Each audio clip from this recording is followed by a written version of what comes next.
حديث النور والصدق هو الداعي إلى الحق يجمعه البخاري ويهديه إلى والعاقبة للمتقين والصلاة والسلام على سيد الأنبياء والمرسلين سيدنا وحبيبنا وحبيب رب العالمين محمد وعلى آله وأصحابه ومن هدى بهديه إلى يوم الدين.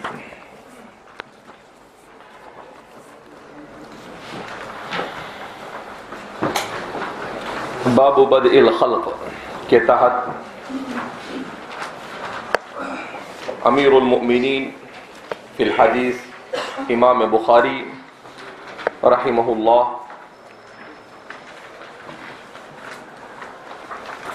تیسری روایت نقل کرتے ہیں. چوتھی روایت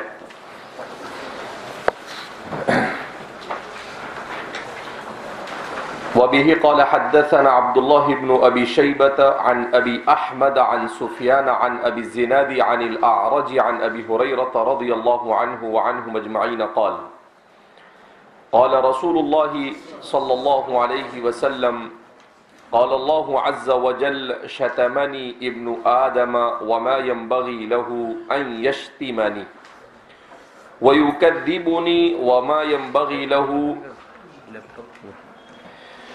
ينبغي له أما شتمه إياي فقوله إن لي ولدا وأما تكذيبه فقوله لن يعيدني كما بدأني.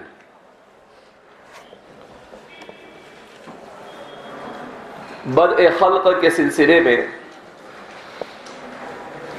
اسلام نے جس نظریے کو پیش کیا وہ انتہائی درجہ واضح. بدء خلق کے مسئلے کو عقل کے ماروں اور عقل پرستوں نے المسئلۃ الغامضہ میں شمار کیا، یعنی ایک ایسا مسئلہ ہے جو بڑا پرپیش ہے، بڑا پیچیدہ ہے، مگر کتاب و سنت میں اس کی جن تفصیلات کو ذکر کیا گیا اس اعتبار سے مسلمان کے لیے یہ مسئلہ کسی قسم کی پیچیدگی کا حامل نہیں ہے، نہ پرپیش ہے، نہ پیچیدہ ہے، نہ غامض ہے، نہ مشکل ہے، اور نہ ہی کسی قسم کا ابہام لیا ہوا ہے. لہذا اس بنا پر اس مسئلے کے سلسلے میں کتاب اللہ میں بھی اللہ نے تفصیل کے ساتھ بحث کی، احادیث مبارکہ میں بھی کہیں نبی کریم صلی اللہ علیہ وسلم نے بیان کیا تو کہیں احادیث قدسیہ کے ذریعے سے اس کی تفصیل بیان کی گئی.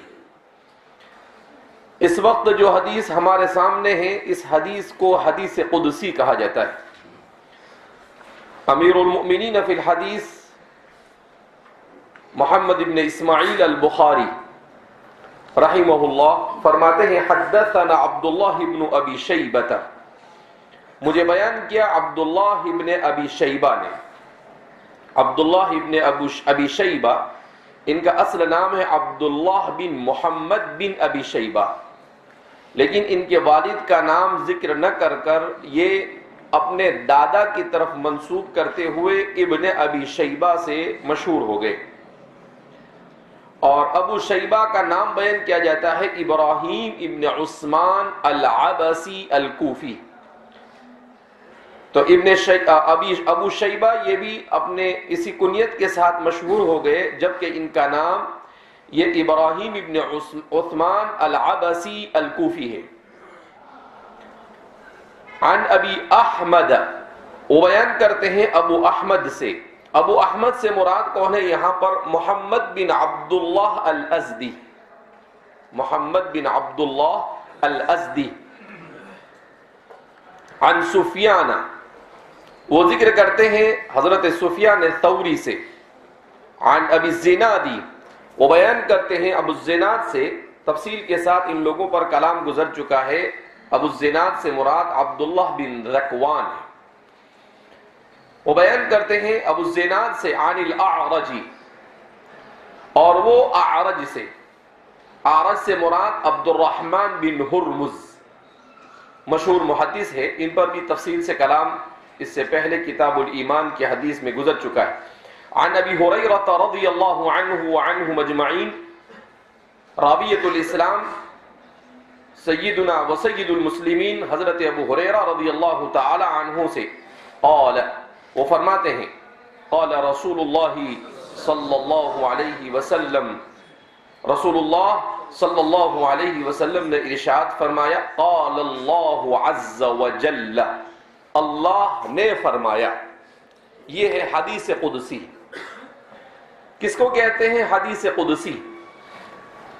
حدیث قدسی یہ کہا جاتا ہے ان احادیث مبارکہ کو جس میں نبی کریم صلی اللہ علیہ وسلم اللہ کے حوالے سے اسی کی نسبت سے کسی بات کو بیان کرے کہ اللہ نے ایسا کہا، اللہ فرماتے ہیں. تو اللہ رب العزت کی بات کو براہ راست جہاں پر ذکر کیا جاتا ہے ان احادیث کو احادیث قدسیہ کہا جاتا ہے.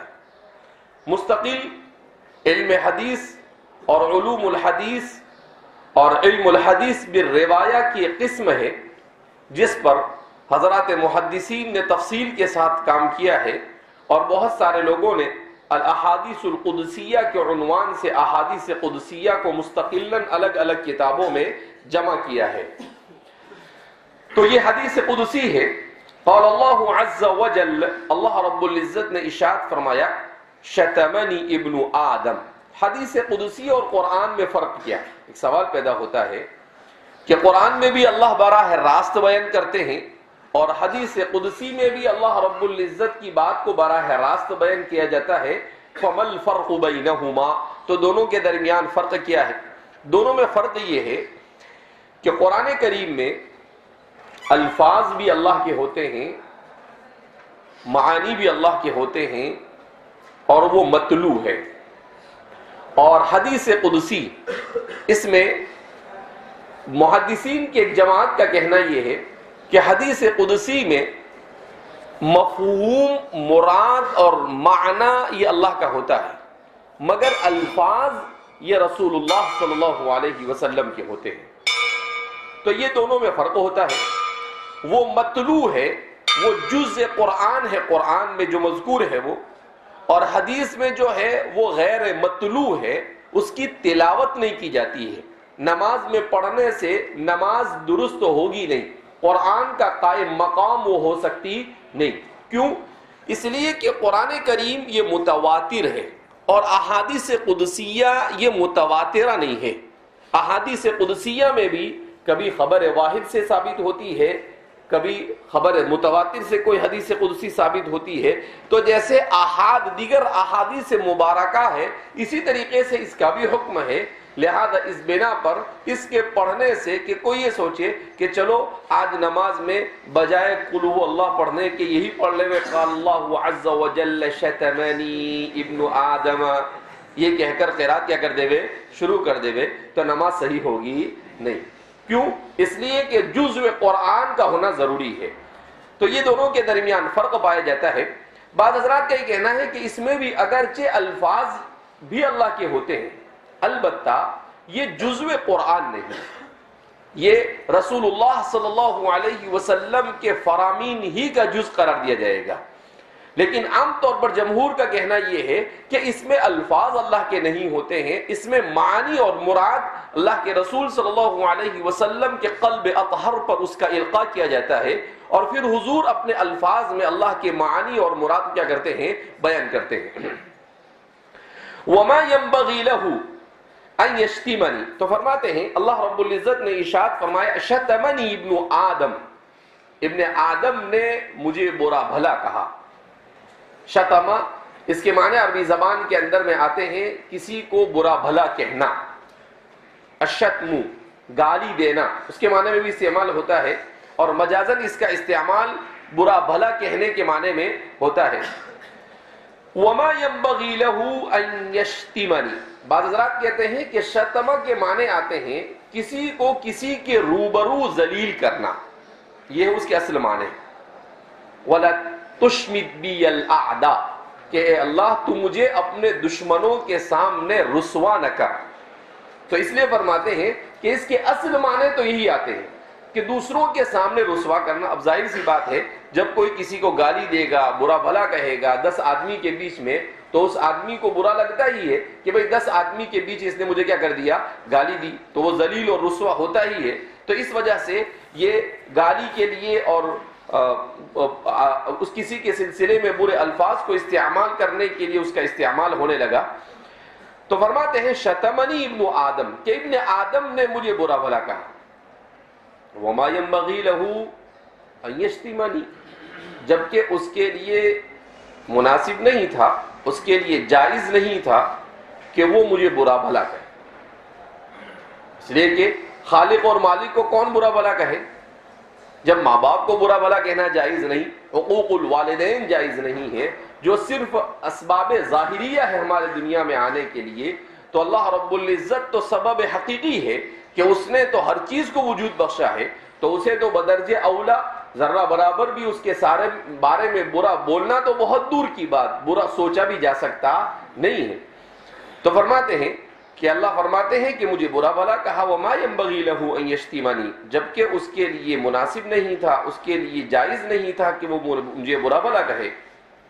ويكذبني وما ينبغي له، اور اس نے میری تکذیب کی، اس نے مجھے جھٹلایا. وما ينبغي له، جبکہ اس کے لیے مجھے جھٹلانا بھی جائز تھا نہیں، اس کے لیے درست نہیں تھا، اس کے لیے مناسب نہیں تھا.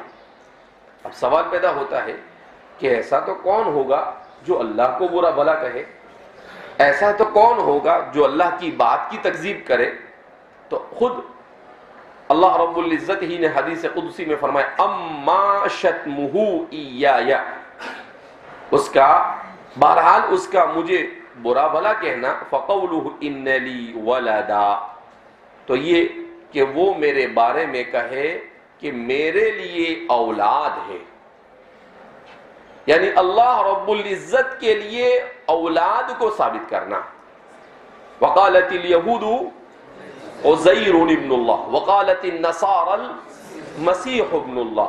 تو فرماتے ہیں کہ اللہ رب العزت فرماتے ہیں کہ میرے لیے ولد کو ثابت کر رہے ہیں جبکہ میں بے نیاز ہوں. لا حاجت لی الی الولد، مجھے ولد کی کیا ضرورت؟ ارے بھائی ولد کیوں ہے؟ انسان کو اولاد کیوں دی جاتی ہے؟ انسان کو اولاد دینے کی متعدد وجوہات ہیں. ان میں ایک وجہ تو یہ کہ انسان کا سلسلہ نسب اور انسان کا تسلسل یہ قیامت تک کیا رہے، جاری رہے، جبکہ اللہ کو کوئی ضرورت اس کی ہے نہیں. دوسرا، انسان کے اوپر مختلف حالات آتے ہیں. کبھی وہ بچہ تھا، پھر جوان ہوتا ہے، اور پھر وہ بڑھاپے کی عمر کو پہنچ جاتا ہے.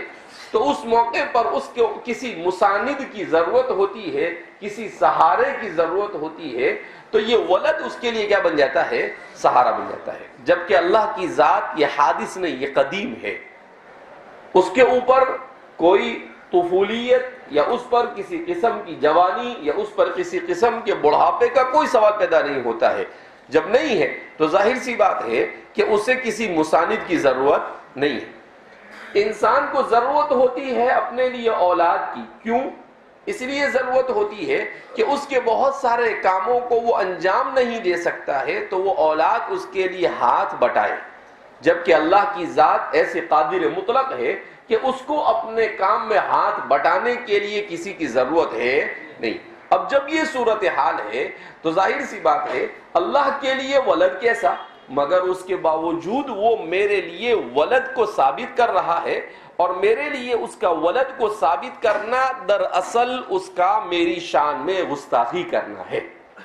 اس لیے کہ جب میرے لیے ولد کی ضرورت نہیں، میرے لیے ولد ہے ہی نہیں، تو پھر کیوں میرے لیے ولد کو ثابت کرتا ہوں؟ میں خود نہ کہتا ہوں هو الاول والآخر والظاہر والباطن وهو بكل شيء علیم. اس کے لیے کسی چیز کی کہا کہ جب میں خود جانتا ہوں مجھے ضرورت نہیں، تمہاری عقل کو اگر تم استعمال کرو تو تمہاری عقل بھی کہے گی کہ اللہ کو ضرورت نہیں. نقل میں بھی کہیں نہیں. جب عقلاً نقلاً شرعاً فطرتاً کسی صورت میں بھی اس کے لیے ولد کی ضرورت نہیں, اس کے باوجود بھی کہو کہ اس کے لیے ولد ہے, تو یہ کیا ہے؟ اسے برا بھلا کہنا ہوا. اسے کیا کہنا ہوا؟ برا بھلا کہنا ہوا. جیسے کوئی انسان ہے, آپ اس کو اس کے باپ کے علاوہ کی طرف منسوب کر دو تو وہ خوش ہوگا؟ ارے بھائی وہ کیا ہوگا؟ اس کو تکلیف ہوگی نا. یہ برا کہ بھائی میرا باپ وہ ہے اور یہ بولتا ہے کہ تیرا باپ وہ ہے, یہ گالی ہوئی نا ایک قسم سے. تو اس لیے تو کہا کہ یہ برا بھلا. تو اسی سے سمجھا جا سکتا ہے کہ جب ایک انسان اپنے آپ کو اپنے باپ کے علاوہ کی طرف منسوب کرنے کو برا سمجھتا ہے, تو جس کی اولاد ہی نہیں ہے اس کے لیے ولد کو ثابت کرنا یہ اس سے بڑا برائی ہے. جس کی اولاد ہی نہیں ہے, تو اس لیے فرمایا کہ عقلی اعتبار سے بھی دیکھو تو یہ اللہ کی طرف بہتان ہے, یہ اللہ کی طرف غلط چیز کی نسبت ہے. وہ اما تکذیبہ, اور فرمایا کہ وہ مجھے جھٹلاتا ہے. تو کہا کہ اللہ کو جھٹلانے کا کیا مطلب؟ کہا فقولہ لن یعیدنی کما بدأنی. تو کہا اس کا یہ کہنا کہ وہ مجھے دوبارہ زندہ نہیں کر سکتا جیسا کہ اس نے مجھے پہلی مرتبہ پیدا کیا. کہا دہریہ ہے, مشرکین ہے, کفار ہے, یہ سب کیا سمجھتے ہیں کہ اللہ نے ٹھیک ہے پیدا کر دیا مگر زندہ تو نہیں کر سکتا. ارے بھائی کیوں زندہ نہیں کر سکتا؟ جب پیدا اس نے اول مرتبہ کیا اس کو مانتے ہو, تو دوبارہ زندہ کرنے کو نہ ماننا یہ کہاں کی عقل مندی ہے؟ تو اللہ فرماتے ہیں یہ تکذیب ہے. کیوں تکذیب ہے؟ کہ جب میں کہتا ہوں کہ میں زندہ کروں گا اور تو کہتا ہے کہ تم زندہ نہیں کر سکتے ہو, تو یہ تکذیب ہوئی. اللہ کہتے ہیں کہ میں خود کہتا ہوں اَيَحْسَبُ الْإِنسَانُ أَن يُتْرَكَ سُدًى أَلَمْ يَكُن نُطْفَةً مِّن مَّنِيٍّ يُمْنَىٰ ثُمَّ كَانَ عَلَقَةً فَخَلَقَ فَسَوَّىٰ.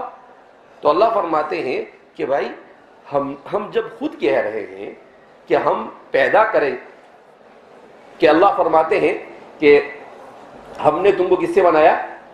مٹی سے بنایا. کس سے بنایا؟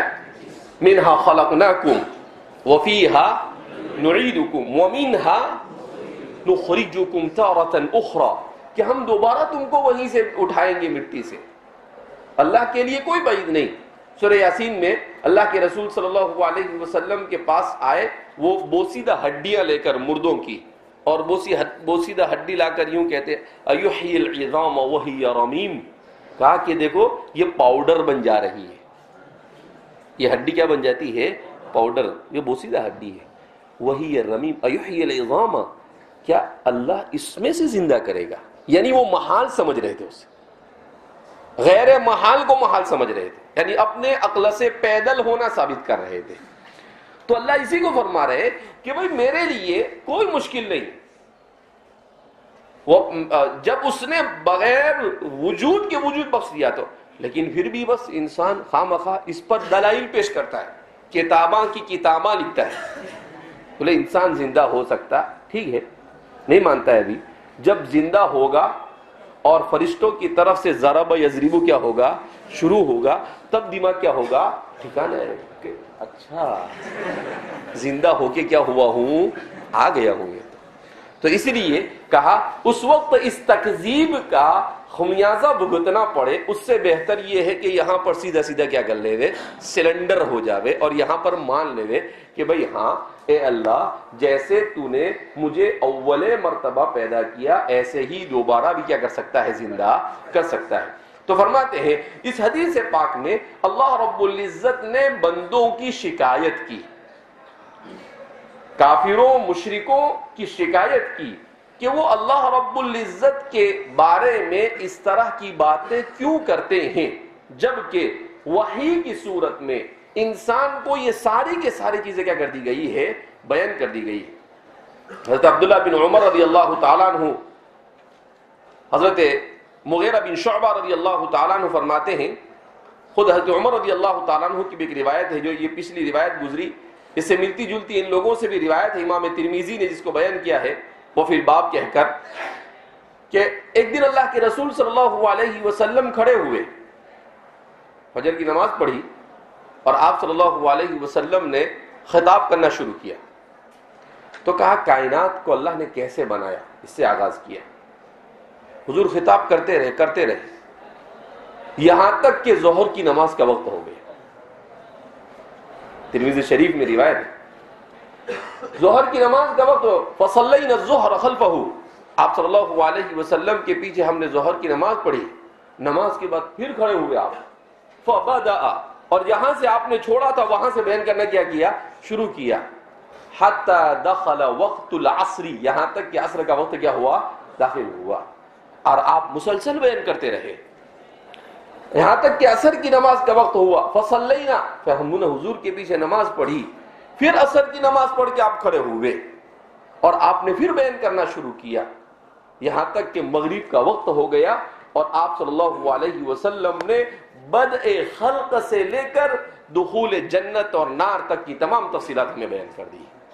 حضرت حذیفہ بن یمان فرماتے ہیں کہ مجھے یہ پوری روایت یاد ہے، اور بہت ساری حدیثوں میں مختلف حصوں میں یہ روایت کیا ہے، موجود ہے. امام ترمذی فرماتے ہیں، تو فرماتے ہیں کہ حضور نے سب کچھ بتلا دیا. یعنی آپ صلی اللہ علیہ وسلم کی زندگی کی سب سے طویل ترین تقریر اور طویل ترین خطاب، جس میں سب کچھ آپ صلی اللہ علیہ وسلم نے سمیٹ کر کیا کر دیا، بیان کر دیا. تو اتنا واضح ہے اسلام کے نزدیک، اسلام کی تعلیمات میں، کہ اللہ رب العزت نے کس طرح سے کس چیز کو پیدا کیا. حضرت عمر تو فرماتے ہیں کہ ایک مرتبہ اللہ کے رسول صلی اللہ علیہ وسلم 2 کتابیں لے کر آئے. کیا لے کر آئے؟ 2 کتابیں لے کر آئے سمجھانے کے لیے صحابہ کو. امام ترمذی نے اس روایت کو نقل کیا ہے. اور حضور نے ایک کتاب اس طریقے سے لی اور کہا کہ جیسے یہ کتاب ہے، اسی طریقے سے ایک کتاب میں اللہ رب العزت نے تمام جنتیوں کے نام لکھ دیے. پھر آپ نے کہا کہ جیسے یہ کتاب ہے، ایسے ہی کتاب میں اللہ رب العزت نے تمام جہنمیوں کے نام لکھ دیے. پھر حضور نے اس کو ڈال دیا، کہا کہ قد کتب السعداء والاشقیاء، تمام کے تمام لوگوں کے بارے میں اللہ کی طرف سے فیصلہ کر دیا گیا کہ کون سعید ہوگا اور کون شقی ہوگا. اللہم اجعلنا من السعداء، اللہ ہم سب کو سعداء میں کیا فرمائے، شامل فرمائے. تو اس لیے بارہ اس روایت میں بھی اللہ رب العزت نے اسی کی، اللہ کے رسول صلی اللہ علیہ وسلم فرماتے ہیں کہ اللہ رب العزت کو یہ چیز بالکل پسند نہیں ہے کہ انسان وحی کا انکار کرے. اور آج کا انسان، 21ویں صدی کا انسان، یہ جو اپنے آپ کو بہت اسمارٹ سمجھتا ہے، مع انہ لیس باسمارٹ، باوجود کہ وہ کوئی اسمارٹ ہے نہیں، وہ اپنے آپ کو جتنا ہوشیار سمجھتا ہے اتنا بڑا بیوقوف ہے. وہ یہ سمجھتا ہے کہ اس نے بہت دھاڑ مار لی، اس نے فلائٹ بنا لیے، اس نے راکٹ بنا لیے، اس نے کیمرے بنا لیے، اس نے موبائل بنا لیا، تو ایسا سمجھتا ہے. یہ جتنی چیزیں انسان کرتا ہے، اللہ کی چھوٹی چھوٹی مخلوقوں کے پاس یہ ساری چیزیں موجود ہیں. کیسی مخلوق کے پاس؟ چھوٹی چھوٹی مخلوق، بڑی مخلوق بھی نہیں.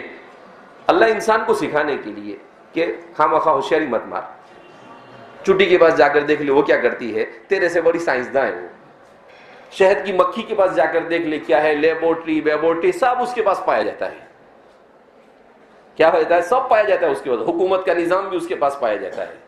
ان کی ایک ملکہ ہوتی ہے، اور پھر وہ ان کے یہاں پر فوج بھی پائی جاتی ہے، پولیس بھی پائی جاتی ہے، سیکورٹی گارڈ بھی پائے جاتے ہیں. ساری چیزیں اس کے وہاں پر چھجے کے اندر میں کیا ہوتی ہے، وہ دکھتا ہم کو ایسے کہ ایسے چھجا اٹھتا ہے، نہیں، وہ کوئی دوسری جگہ کی شہد کی مکھی وہاں پر انٹری بھی نہیں کر سکتی ہے. بھائی یہ دوسری مملکہ سے آئی ہے، یہاں پر اس کی انٹری ہو سکتی نہیں، کہا پاسپورٹ چل.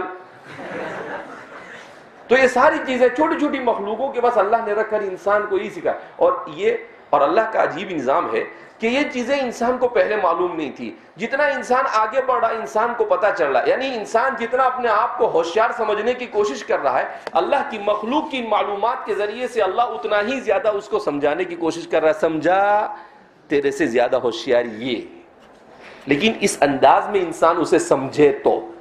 لیکن انسان یہ سب کرنے میں، دیکھو میں نے معلومات نکالی، ارے بھائی معلومات نکالی لیکن سبق کیا سیکھا؟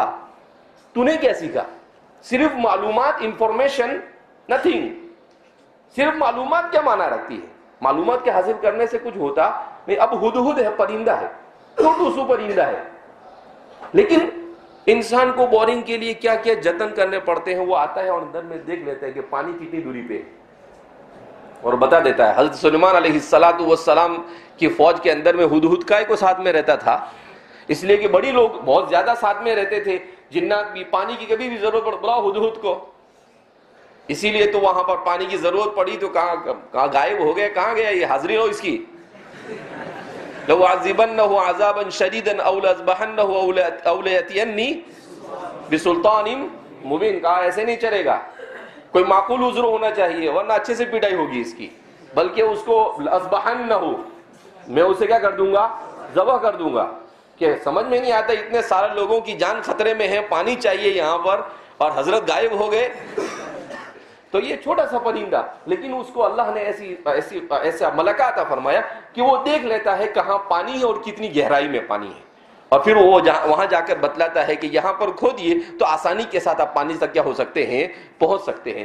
تو ایسے ہر چیز چھوٹے چھوٹے پرندوں کے اندر میں ایسی یہ رکھی گئی ہے. جیسے انسان بن سور کر اپنی دلہن کو دیکھنے کے لیے جاتا ہے نا، ابھی بہت سارے پرندوں پر ایسا ریسرچ ہوا ہے کہ بہت سارے پرندے ایسے ہوتے ہیں کہ وہ اپنا گھر ڈیکوریٹ کرتے ہیں، اس کو ڈیزائن بناتے ہیں.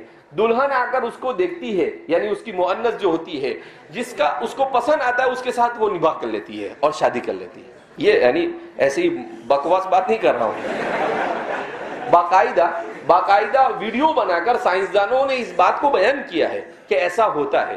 تو انسان یہ جتنے بھی اچھے برے گورکھ دھندے جتنے بھی کرتا ہے، یہ ساری کی ساری چیزیں اللہ کی چھوٹی چھوٹی مخلوقوں کے پاس اللہ نے منقسم کر دی ہے، اور اللہ اس کو آہستہ آہستہ انسان کے اوپر منکشف کر رہا ہے کہ بہت ایڈوانس جانے کی ضرورت نہیں، اس سے پہلے سب کچھ کیا ہو رہا ہے، چل رہا ہے. بہرحال وبه قال حدثنا قتيبة قال حدثنا مغيرة بن عبد الرحمن القرشي عن أبي الزناد عن الأعرج عن أبي هريرة رضي الله عنه وعنهم أجمعين قال قال رسول الله صلى الله عليه وسلم لما قضى الله الخلق كتب في كتابه فهو عنده فوق العرش إن رحمتي غلبت غضبي.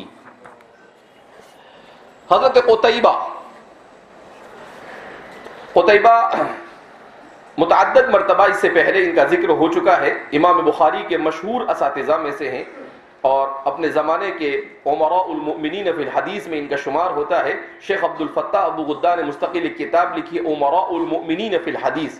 ان میں بہت سارے ایسے لوگوں کو ذکر کیا ہے جن کو امیر المؤمنین فی الحدیث کے لقب سے یاد کیا جاتا تھا، جس میں خود ہمارا امام بخاری ہے اور اسی طریقے سے ان کے استاد علی بن المدینی اور یحییٰ بن معین وغیرہ کا ذکر کیا ہے. بہرحال قال حدثنا مغیرۃ بن عبد الرحمن القرشی، وہ بیان کرتے ہیں کہ عبد الرحمن مغیرہ بن عبد الرحمن القرشی نے بیان کیا عن ابی الزنادی، اور وہ بیان کرتے ہیں کہ ابو الزناد نے بیان کیا عبداللہ بن ذکوان عن الاعرجی، وہ بیان کرتے ہیں اعرج سے، اعرج سے مراد کون ہے، عبد الرحمن بن ہرمز عن ابی ہریرہ، حضرت ابو ہریرہ رضی اللہ تعالی عنہ وعنہم اجمعین قال قال رسول اللہ صلی اللہ علیہ وسلم، آپ نے فرمایا آقا انعامدار صلی اللہ علیہ وسلم نے ارشاد فرمایا لما قضى اللہ الخلق، اللہ رب العزت نے جب مخلوق کو پیدا کر لیا، کتب فی کتابہ، تو اس نے لوح محفوظ میں سب کچھ لکھ دیا. فہو عندہ فوق العرش، اور وہ اللہ کے پاس ہے عرش کے اوپر. کیا ہے، ان رحمتی غلبت غضبی، کہ میری رحمت یہ میرے غصے پر غالب رہتی ہے، میری رحمت میرے غصے پر غالب رہتی ہے. تو اس روایت میں فرماتے ہیں کہ لما قضى اللہ الخلق كتب فی کتابہ، کہ جب اللہ مخلوق کو پیدا کر کر فارغ ہو گئے، سب چیزوں کو پیدا کر دیا اللہ رب العزت میں، آسمان اور زمین. اللہ کی مخلوق میں سب سے بڑی چیز کیا ہے، اکبر ما فی خلقہ، سب سے بڑی چیز اللہ کی مخلوق میں کیا ہے، العرش. اللہ کی مخلوق میں سب سے بڑی چیز کیا ہے، العرش، جس پر اللہ مستوی ہے، جو پردہ ہے اللہ اور اس کی مخلوق کے درمیان، سب سے بڑی چیز. بہت ساری روایتوں کو جس میں عقیدۃ الطحاویہ کے شارح نے اپنی کتابوں میں ذکر کیا ہے کہ اللہ رب العزت کا عرش کتنا بڑا ہے. تو کہا کہ اللہ کا عرش یہ کرسی پر ہے، اور کرسی کی حیثیت اللہ کے عرش کے سامنے ایک چھوٹی سی گیند کی طرح ہے، اور اس کے سامنے اس دنیا کی حیثیت اس سے بھی زیادہ چھوٹی ہے۔ تو اللہ کا عرش کتنا بڑا ہے، فوق الخیال والتصور، انسان اس کا تصور بھی کر سکتا نہیں ہے۔ یہ پورا آسمان اور زمین جتنا ہے یہ سب کچھ اس کے سامنے ایک چھوٹی سی گیند، اس سے بھی چھوٹا ہے۔ تو اتنا بڑا ہے اللہ رب العزت کا عرش۔ اور جس ذات کو 10 20 مرتبہ دن میں اللہ اکبر من کل شیء کہا جاتا ہو، ظاہر سی بات ہے جب وہ ہستی اتنی عظیم تو اس کے لیے جو پردہ ہوگا، اللہ کا جو عرش ہے وہ کتنا عظیم ہونا چاہیے، یہ انسان کی عقل بھی اس کا تقاضا کرتی ہے۔ تو فرماتے ہیں کہ لما قضى اللہ الخلق، جب اللہ مخلوق کو پیدا کر کر فارغ ہو گئے، كتب فی کتابہ، تو اللہ رب العزت نے کتاب میں لکھ دیا، لوح محفوظ ہی مراد ہے یہاں پر کتاب سے، حضرات شارحین کا اس پر اتفاق ہے، فهو عنده فوق العرش، اور وہ اللہ کے پاس عرش میں، عرش کے اوپر اللہ رب العزت کے پاس لوح محفوظ ہے۔ کیا لکھا ہے اس میں، ان رحمتی غلبت غضبی، کہ میری رحمت یہ میرے غصے پر غالب رہتی ہے۔ اللہ رب العزت وعنده مفاتح الغیب لا يعلمها، اللہ سب جانتا ہے۔ اللہ کو معلوم کہ میری مخلوق بہت بھاری ہے، تو اللہ رب العزت کہ اگر میں ان کی چھوٹی چھوٹی باتوں پر یا بڑی بڑی باتوں پر غصہ ہوا تو یہ کائنات کا نظام چلے گا ہی نہیں۔ وَلَوْ يُؤَاخِذُ اللَّهُ النَّاسَ بِمَا كَسَبُوا مَا تَرَكَ عَلَى ظَهْرِهَا مِنْ دَابَّةٍ وَلَكِنْ يُؤَخِّرُهُمْ، تو اللہ فرماتے ہیں کہ اگر ہم آن دی اسپاٹ انسان کو پکڑنا کیا کر دے وے، شروع کر دے وے، تو ما علی ظہرها من دابہ، انسان نہیں کوئی دابہ بھی باقی رہتا نہیں، لیکن ہم ولکن یؤخرهم الی اجل مسمى ڈیل دیتے کہ چل کوئی بات نہیں، دیکھتے بعد میں۔ تو فرماتے ہیں یہ کیوں؟ تو فرماتے ہیں اللہ نے یہ فیصلہ کیا کہ میں اپنی مخلوق کے ساتھ رأفت اور رحمت کا معاملہ کروں گا، غضب کا معاملہ نہیں کروں گا۔ میں اپنی مخلوق کے ساتھ کس کا معاملہ کروں گا؟ اگر اللہ رب العزت نے اپنی مخلوق کے ساتھ غضب کا معاملہ کیا ہوتا تو میری اور آپ کی باری آتی ہی نہیں، اور بہت پہلے یہ سب کچھ کیا ہو چکا ہوتا، ختم ہو چکا ہوتا۔ اپنی باری نہیں آتی کیونکہ بہت پیچھے ہم لوگ، تو ظاہر سی بات ہے اتنی دیر تک رہتی نہیں دنیا۔ اللہ کا غضب کب سے آ چکا ہوتا اور کب سے ختم ہو چکی ہوتی، کیسی کیسی قوم لوط گزری، قوم نوح گزری، اور قوم عاد اور قوم سمود، کیسے کیسے گھوٹالے کیے ان لوگوں نے۔ تو ظاہر سی بات ہے کہ اتنی ڈینجر قوموں کے بعد اپنا نمبر تو مشکل نہیں، محال ہی نظر آتا تھا، لیکن اللہ فرماتے ہیں کہ ہم نے فیصلہ کیا ہے کہ ہم نظر انداز کریں گے۔ ہم کیا کریں گے؟ نظر انداز کریں گے۔ تو انسان تو خوش ہو گیا کہ چلو بہت اچھا ہے، اللہ تو نظر اندازی کرنے والے ہیں، اس کا مطلب جب یہاں کچھ نہیں ہو رہا تھا وہاں بھی کچھ ہوگا نہیں، ایسا نہیں۔ اللہ نے جب تک کہ اس دنیا کو چلانا ہے وہاں تک کہ اللہ نظر انداز کرنے سے کام چلاتا رہے گا، لیکن جب اللہ دیکھے گا کہ ہمارا حضرت انسان تمام حدود پھنگال چکا ہے اور اب یہ اس قابل نہیں رہا کہ اس کے اوپر رحم کیا جاوے، تو اللہ کہیں گے وَنُفِخَ فِي الصُّورِ، پھونک دے دو، اب ان کی ضرورت ہے نہیں، ختم کر دو ان کو، تو دنیا کیا ہو جائے گی۔ تو یہ اللہ رب العزت کے جبروت ہے۔ اللہ رب العزت جب غصے میں، اور جب اللہ رب العزت قیامت کے دن انسان کے درمیان فیصلہ کرے گا تو اس موقع پر بھی اللہ رب العزت کے سامنے دونوں کیفیتیں ہوگی، مومنین کے ساتھ رأفت کا معاملہ کرے گا اور کافرین کے ساتھ اللہ رب العزت غضب کا معاملہ کرے گا۔ اب سوال پیدا ہوتا ہے کہ یہاں پر تو لکھا ہے کہ میری رحمت ہمیشہ غالب، اس کا یہ مطلب نہیں ہے کہ اللہ کیوں، اس لیے کہ اللہ رب العزت اگر انسان کا نہ محاسبہ کرے نہ انسان کی برائی پر انسان کا مواخذہ کرے تو یہ دنیا کا نظام ہی نہیں چلے۔ تو اس دنیا کے نظام کے صحیح چلنے کے لیے اللہ رب العزت کا وقفے سے اپنے غضب کا مظاہرہ کرنا یہ بھی ضروری ہے۔ البتہ یہ بات ضرور ہے کہ اللہ رب العزت رحمت کا معاملہ کرتا ہے، اور اللہ کی اسی رحمت کی وجہ سے انسان اتنی آسانی کے ساتھ زندگی کیا کر رہا ہے، گزار رہا ہے، ورنہ انسان اتنا آسانی کے ساتھ زندگی گزار سکتا تھا نہیں۔